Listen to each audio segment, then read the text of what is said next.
பார்த்துல tea குடிச்சியா? உங்ககிட்ட ஒரு personal request. அம்மாவும் நானும் அந்த மெயின் ரோட்டில் இருக்க சுகுமார் அங்கிள் வீட்டுக்கு தனி கொடுத்துட்டு போகிறோம்பா. இதோ விநாயகர் சதுர்த்தி அன்னைக்கு. ஏ சே சே சே சே நீ நினைக்கிற மாதிரி அப்படிலாம் ஒன்றும் கிடையாது. மனசு விரும்பி தான் சந்தோஷமாக போகிறோம். நீங்கள் சந்தோஷமாக வழி அனுப்பணும். பிரியா கிட்ட சொல்லு.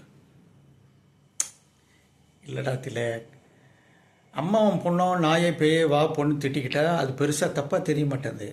ஆனால் அதே உரிமையோடு ஒரு மாமியார் மருமகளை திட்டினாலோ மருமகள் முகத்தை சொல்லிக்கிட்டாலோ இவங்க ரெண்டு பேரும் அண்டர்ஸ்டாண்டிங்கே இல்லாமல் மனஸ்தாபத்தோட வேண்டா வெறுப்பா ஒரே வீட்டுக்குள்ளே பேசாமல் இருக்கிறது எனக்கு மனசு கஷ்டமாக இருக்குப்பா. எனக்கு பிரியாவும் வேணும், உங்கள் அம்மாவும் வேணும், ப்ளீஸ்.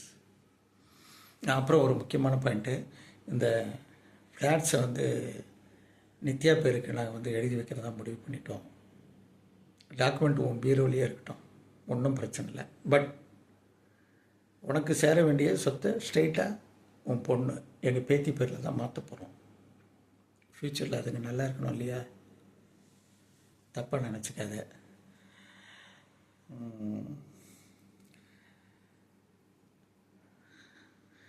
அப்புறம் உங்கள் அம்மா பென்ஷன் எங்கள் ரெண்டு பேருக்கு வாடகை கொடுக்கணும், குடும்பம் நடத்தணும். அது கட்டுப்படி ஆகாது, உனக்கு தெரியும். அது வரைக்கும் மாதம் ஒரு 10,000 ரூபாய் கொடுத்தீங்கன்னா நல்லாயிருக்கும்பா. இப்போ ஒரு 2 மாதத்துக்கு நீ கொடுக்க வேண்டாம். ஏன்னா நிறைய கல்யாண செலவு அந்த செலவு இதெல்லாம் இருக்குது. நீ ஆகஸ்ட் செப்டம்பர் அக்டோபர் தர வேணாம், ஒரு நவம்பர்லேருந்து நீ கொடுத்தா போதும். என்னப்பா வாடகை கரண்ட்டு பில்லு அதுக்கு தான் கேட்குறேன். ஏன்னா நீ கம்முன்னு இருமா. எனக்கு தெரியும் நீ வாயை பொத்திக்கிட்டு இருக்கு, எனக்கு தெரியாதா? இல்லை அம்மா அதை சொல்லுன்றா. இந்த ஃப்ளாட்ஸை யாருக்காவது விற்றா லேக்ஸன் கணக்கில் வரும் இல்லையா? அப்போ நம்ம நிம்மதியாக இருப்போமே. நம்ம அதை செய்யலையே அப்படின்னு அதை குறிப்பிட்டு சொல்கிறா. தப்பு இல்லை, அதை ஹைலைட் பண்ணி சொல்லக்கூடாது. உனக்கு புரியும். பிரியா கிட்ட சொல்லு.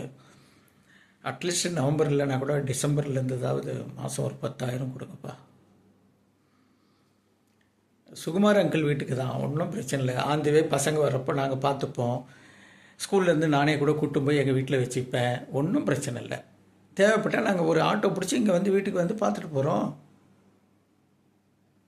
இது ஆக்சுவலாக பிரியா இருக்கிறப்போ சொன்னால் பெரிய பிரச்சனை ஆகிடும் தான்பா. பிரியா இல்லாத நேரமாக பார்த்து சொல்கிறேன். புரிஞ்சுக்கத்தில் பெத்த பிள்ளை நீ ஒரு ஆள் தான், புரிஞ்சிக்குவேன்னு நினைக்கிறேன். அம்மாவுக்கு எனக்கும் பீஸ்ஃபுல் லைஃப்பை கொடுப்பா.